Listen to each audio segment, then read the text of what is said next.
Olá!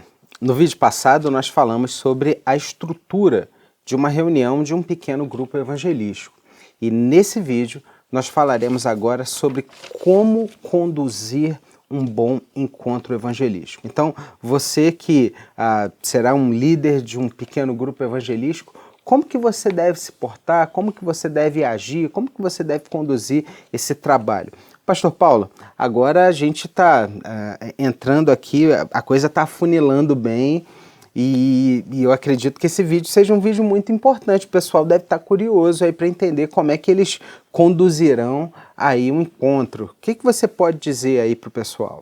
Então, algumas dicas importantes de como a gente pode conduzir de maneira proveitosa, né, um pequeno grupo evangelístico. Em primeiro lugar, o líder, ele deve preparar-se da melhor maneira possível para conduzir os encontros do grupo, dedicando-se com muita atenção a orar, né, se preocupar em orar pelos encontros do grupo, orar pela sua própria equipe, orar pelas pessoas que estão sendo evangelizadas e, ao mesmo tempo, ele precisa investir no conhecimento do conteúdo. Ele não pode chegar no encontro vacilando no conhecimento. Ele tem que estudar, ele tem uma semana para se preparar corretamente, para responder todas as questões, né? Aliás, nós já oferecemos o gabarito, né? Mas para você se aprofundar naquela questão, para ter mais liberdade na hora de você, então, conduzir seu encontro.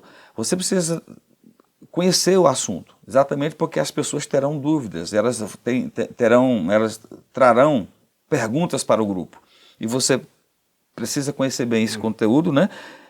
O conteúdo a ser estudado e compartilhado em cada semana, tá certo? Pastor, isso é importante porque você precisa se preparar, você precisa ler, a gente apresentou para você já o manual, mas eu quero também trazer uma tranquilidade para o seu coração, porque às vezes o pessoal fica até meio ressabiado, sabe, pastor? De falar, nossa, se o pessoal fizer uma pergunta complicada, eu não souber responder e tal. Lembra que foi o Senhor quem levou essas pessoas ali, né? E o Deus que nos chama, Ele nos capacita também, não é, pastor Paulo?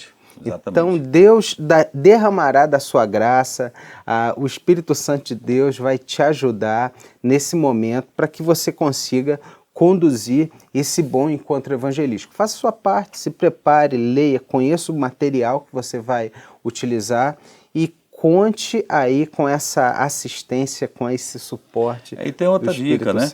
Se a pergunta estiver dentro do assunto, você estudando você terá a resposta. Mas imagine que a pessoa faça uma pergunta fora do assunto. O que você pode fazer para alinhar isso para você evitar um constrangimento? Você diz assim para a pessoa, olha, valorize a pergunta dela. Sua pergunta é muito importante, mas nós precisamos seguir aqui com o tema de hoje. Você anota aí, assim que terminar o encontro do grupo, você me lembra, aí você traz essa pergunta novamente que eu vou ter todo o prazer em te responder. Essa é uma dica que você pode fazer. E se você percebe que aquela pergunta exige uma resposta que você não tem conhecimento, você fala assim, olha, eu não tenho essa resposta para você agora, mas eu posso me preparar essa semana, para a semana que vem eu trazer a resposta, e assim você não permite que essa pergunta fora do contexto atrapalhe o encontro do grupo, nem você vai também deixar a pessoa constrangida de não ter a resposta. Mas assim, o importante é você estudar bem, profundamente o estudo para aquela semana. Porque se a pergunta for dentro do estudo, você terá o conhecimento. E se for fora do estudo, você pede para que a pessoa te lembre no final da reunião. Né? Muito bom. Ou então que ela te permita estudar e você vai procurar, né, sua liderança. E aí você traz a resposta no outro encontro, antes de começar a reunião do grupo. Agora, pastor, uma segunda dica é a gente começar a reunião de uma maneira alegre, descontraída, né, com uma breve saudação, boas-vindas o pessoal, tendo ali um momento de oração. Mas tem uma situação aqui meio complicada, né? Porque às vezes a pessoa quer começar ali de maneira muito descontraída tal, e a coisa acaba sendo meio forçada. A gente precisa tomar um certo cuidado com isso, porque o não crente, ele percebe isso com muita facilidade. A gente precisa ser acolhedor. O que ele precisa perceber? Que nós somos acolhedores, somos receptivos, né? Somos pessoas que que estão se sentindo bem com a presença deles ali. Agora, não pode ser algo forçado, como o pastor André está falando. Mas o que a gente tem que fazer nesse momento, né, de acolhimento do grupo? Os grupos sempre precisam iniciar sem muita formalidade. Lembre-se que o encontro do grupo não pode ser a transferência de uma liturgia de culto da igreja, do templo, para o pequeno grupo. O ideal é que o pequeno grupo se sente, né, se disponha de forma circular, que todo mundo possa olhar no rosto dos outros, né?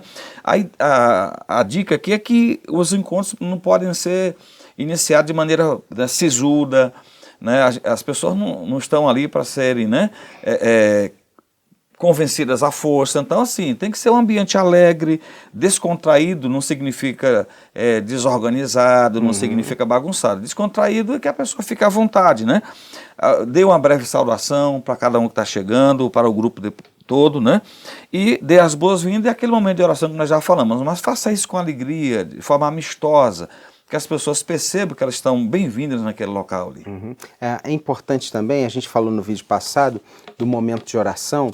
Talvez alguém da sua equipe anotar esses motivos de oração, até para que você possa orar por esses motivos ao longo da semana e no retorno dessa pessoa você ter o que falar com ela, entendeu? Você ter ali uma ponte que gere aí essa empatia, esse amor e esse vínculo com as pessoas que você está recebendo ali.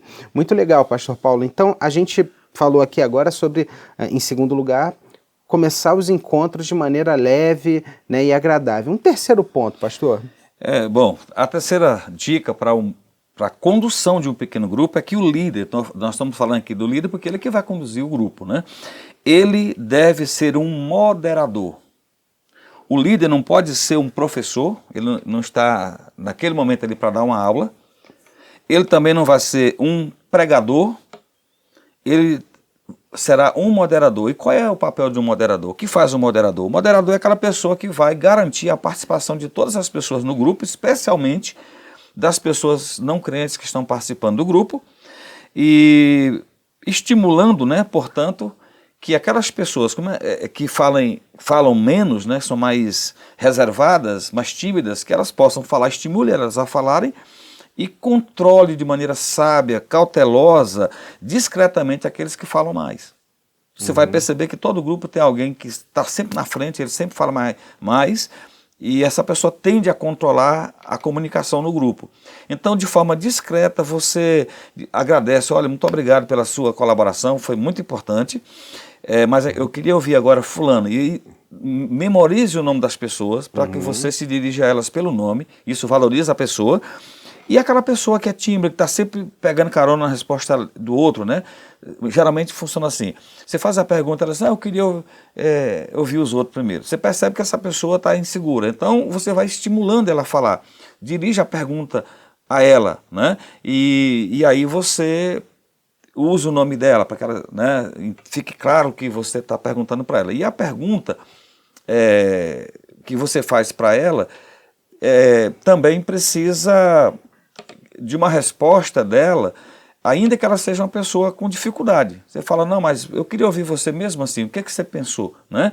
O que é que você descobriu? Então a gente lida com um pequeno grupo, sabe que tem sempre pessoas com dificuldade de compartilhar aquilo que está no coração dela, né? Às vezes não é porque ela não saiba, é porque ela tem timidez. Ela fica com medo de falar aquilo que os outros não concordam, né?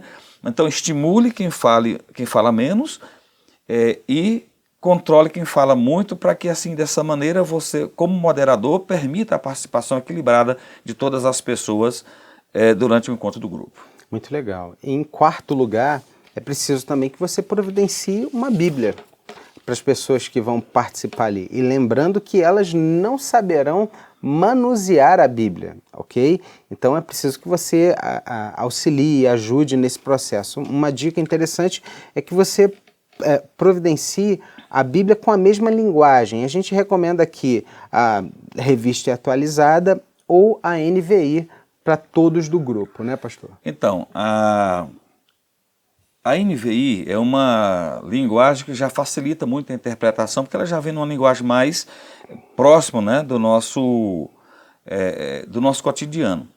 Mas tem agora, por exemplo, a nova Almeida atualizada, que tem uma linguagem também já mais clara, né? Isso é para facilitar a compreensão da pessoa ainda não crente. Então, o que o líder tem que fazer? Providenciar para que cada participante tenha ou uma Bíblia, ou como esses estudos todos estão baseados no Evangelho de João, o Evangelho de João, a APECOM, né, tem o Evangelho de João para você também receber gratuitamente, e você pode utilizar o Evangelho de João nessa primeira fase. Então, uma Bíblia, a APECOM também distribui Bíblia, você pode pedir. As Bíblias, elas são gratuitas, você já falou, só paga o frete até chegar na sua residência, mas o importante é que você tenha uma Bíblia para cada participante. Então a pessoa já vai receber uma Bíblia, receber o seu manualzinho, né, o guia de estudo, e ele precisa, a pessoa que não é crente, ele precisa da ajuda da equipe. Por que é importante o trabalho em equipe? Porque os membros da equipe vão auxiliar o não crente que está participando, que não tem intimidade com a Bíblia, que não sabe localizar os livros, a localizar esse livro. Ele fica ali como um apoio. Principalmente se você convidou a pessoa, você será o seu apoiador. Agora, tem essas duas opções. Ou uma NVI, linguagem NVI, ou então a nova Almeida atualizada, que é a que nós usamos aqui no Evangelho de João, que você pode usar o Evangelho de João nessa primeira fase. Então, eu vou até quebrar um pouco o protocolo aqui, pastor Paulo. Vou pedir para o senhor pegar o material ali, o Evangelho de João e o Guia de Estudos, porque, em quinto lugar, a gente entende que você precisa cuidar para que cada participante tenha uma cópia do guia de estudos. Cadê? Mostra aí, pastor Paulo. Isso.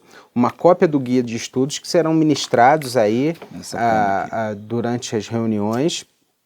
E também uma cópia do Evangelho de João. Olha aí, o amor de Deus, que tem também o guia de estudo aí, um outro guia de estudos aqui dentro, né? Um guia de estudos agora focado aqui no Evangelho de João.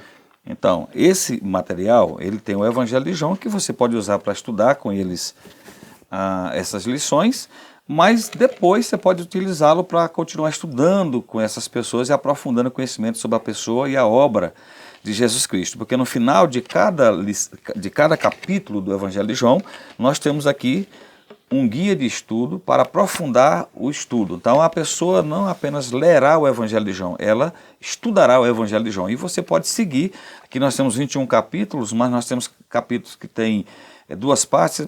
Você terá aqui encontros, material para aproximadamente 25 a 26 encontros semanais com essas pessoas depois que você trabalhar esse material aqui. Olha, né, aí, que bênção. A grande esperança. Então, a ideia é você também orientar e auxiliar o pessoal olha, semana que vem a gente tem reunião, então você leia aí, se prepare na sua casa, você pode separar um tempo para você ler o Evangelho de João, ler também o nosso próximo estudo, para você já vir para cá mais preparado. Você pode orientar as pessoas a fazerem isso também. Então, pastor, para a gente fechar aqui esse primeiro vídeo sobre esse tema, porque esse assunto ele é grande, a gente vai precisar desdobrá-lo mais uma parte, em um segundo vídeo.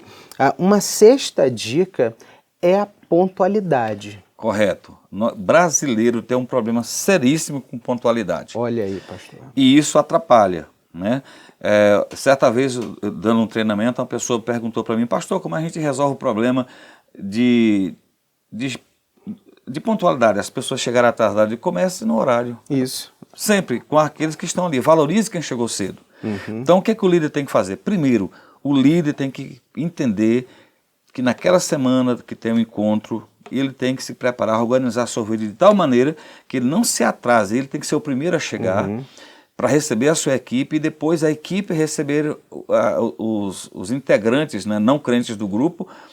Quando eles chegarem, a equipe tem que estar ali. Então, seja pontual, esforce-se para que os encontros comecem, né, e terminem no horário que foi acordado por todos. Eu quero falar sobre isso, que é muito importante. Eu também quero falar um negócio sobre Veja bem, isso. pessoas que não são crentes, elas saem de sua casa. Vamos supor que uma mulher que faz parte de um grupo aí, evangelístico, ela é casada, o marido não é crente, ela também não é, ela aceitou caminhar com o grupo para estudar o evangelho, E ela sai de casa dizendo o seguinte: eu vou para a reunião começa às 8, né, da noite, às 20 horas, e termina às 21h30. Então, às 22 horas estarei em casa. Né? E o marido fica aguardando. Aí, se a reunião demora para começar, esperando pessoas chegarem, ou porque alguém da equipe atrasou, o líder principalmente, se a reunião termina atrasada, começa atrasada, ela vai terminar atrasada. E aí, né? E aí, pastor, você pensa quantos empecilhos essa pessoa já encontra, que não é crente, para ir na reunião? Sim. Isso daí vai se tornar mais um empecilho, porque ela vai chegar tarde, o marido vai falar, poxa, Exato. mas isso é hora? Isso pode acontecer. E não é só o marido, não. Às vezes é o marido que chega tarde e a mulher não gosta, né? Tem dos dois lados aí da questão. Às vezes a mulher quer saber onde é que o marido esteve. Enfim, a gente começa no horário e termina no horário. Isso. Se esforça. Então, aquele controle do moderador ali é exatamente para não permitir a reunião extrapolar.